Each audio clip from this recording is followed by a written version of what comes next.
How to fix microphone not working on Roblox. Hello everyone.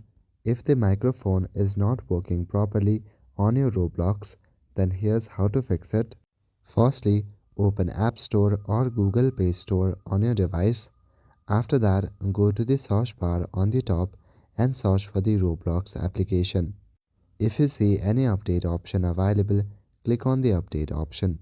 If not, go back to your home page. From your home page, open Settings. In Settings, go to the option Wi-Fi and make sure you have a good internet connection. Now go back to your home page. From your home page, roll down your notification bar. Now tap and hold on the focus option.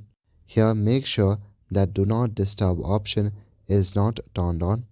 Now go back and manually adjust the volume button. Doing this will help with your microphone settings. Open Settings on your device, go to General and look for any software update that may be available. Again, go back and tap on iPhone storage. Now look for the Roblox app and click on the option Offload app. This will clear any unnecessary cache on Roblox. So that is it for this video. I will see you in the next one. Thank you.